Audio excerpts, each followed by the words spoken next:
गांव में दीपू नाम का एक मछुआरा रहता था। दीपू मछलियां पकड़कर और उन्हें बेचकर अपना जीवन यापन करता था।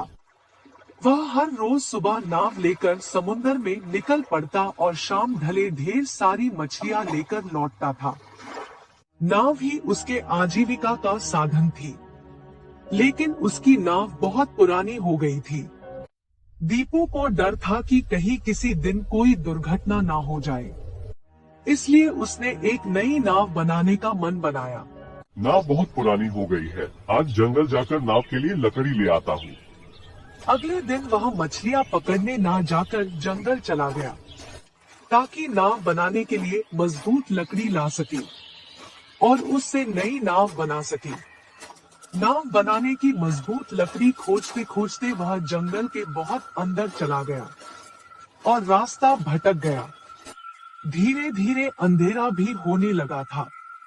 अब तो बहुत अंधेरा हो गया है और मैं रास्ता भी भूल गया हूँ। क्या करूँ, कुछ समझ में नहीं आ रहा है। तभी अचानक बादल घिर आए, बिजली चमकने लगी और जोरों की बारिश शुरू हो गई। दीपू कहीं रुकने के लिए जल्दी जल्दी आगे बढ़ने लगा। हे भगवान, ये बारिश कहाँ से शुरू हो गई? अब तो जल्दी से कोई रुकने की जगह ढूंढनी पड़ेगी। तभी दीपू को एक झोपड़ी दिखाई पड़ती है।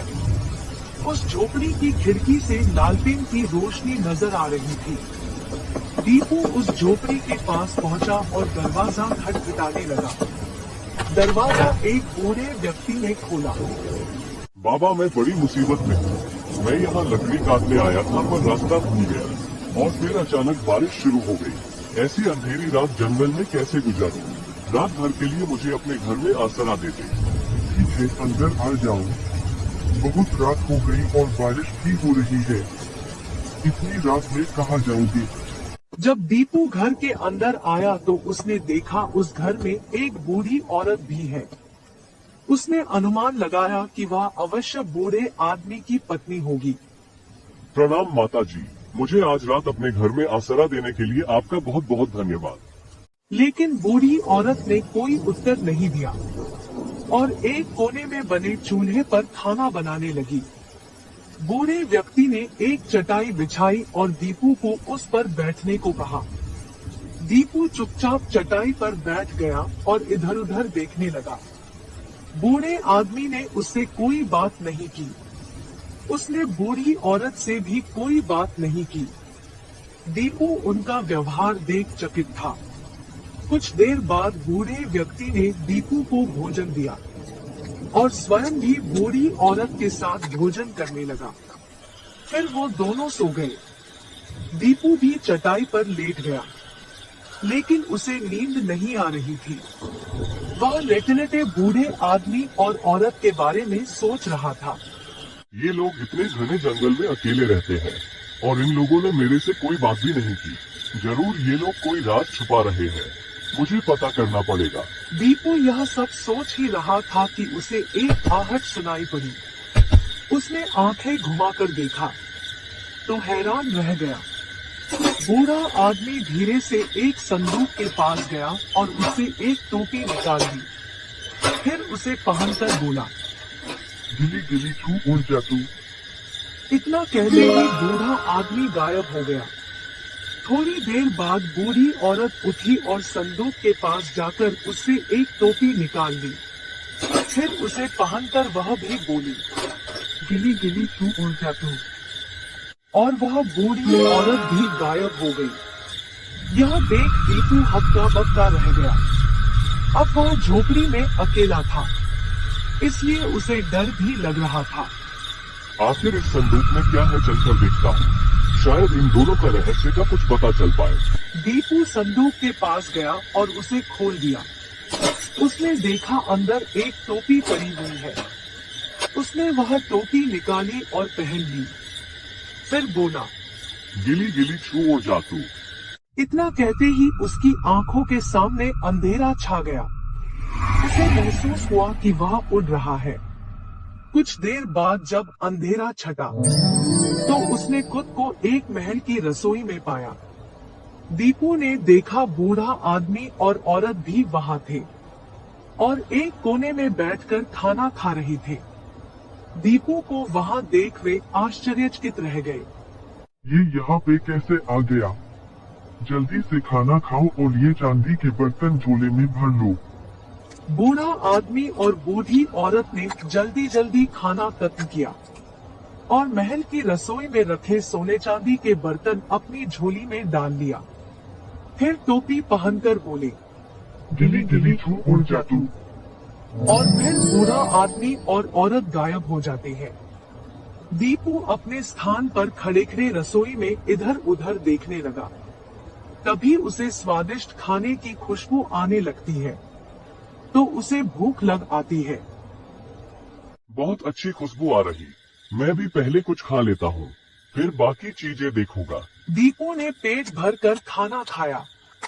दिन भर जंगल में भटकने के कारण वह बहुत थका हुआ था तो उसे नींद आने लगी। अभी तो सुबह होने में बहुत टाइम है, तब तक एक झपकी मार लेता हूँ। वैसे भी आज सारा दिन जंगल में घूमते घूमते थक गया हूँ। लेटते ही उसे गहरी नींद आ गई और वह सुबह होने तक सोता रहा। सुबह जब राजमहल का रसोइया रसोई घर में आया तो एक आदमी को वहां सोते देख चौंक गया। वह तुरंत सैनिकों को बुला लाया। सैनिकों ने दीपू को जगाया और उसे रस्सी से बांध दिया और उसे राजा के सामने प्रस्तुत किया गया। महाराज, आज हमने उस चोर को पकड़ लिया है जो रोज महल की रसोई से सोने चांदी के बर्तनों की चोरी किया करता था। नहीं महाराज, मैं चोर नहीं हूँ, मैं तो गलती से यहाँ आ गया। आपने गलत आदमी को पकड़ लिया है। अच्छा, अगर तुम चोर नहीं हो तो फिर कौन चोर है? और तुम रसोई घर में कैसे आ गए? चोर तो एक बूढ़ा आदमी और एक बूढ़ी औरत है। मैं तो उन्हें ढूंढते ढूंढते गलती से यहाँ आ गया। अच्छा, अपनी चोरी को छुपाने के लिए तुम दूसरे पर इल्जाम लगा रहे हो। सैनिकों, इस चोर को खंभे से बांधकर जिंदा जला दो। मगर महाराज, मेरी बात तो सुने, मैं बेकसूर हूँ। राजा के आदेश पाते ही सैनिक दीपू को लेकर नगर के चौराहे पर पहुँचे। वहाँ एक चबूतरे पर लकड़ी का एक बड़ा सा लट्ठा लगा हुआ था। दीपू को उससे बांध देते हैं, फिर उसके चारों ओर आग लगाने के लिए लकड़ियां रख देते हैं।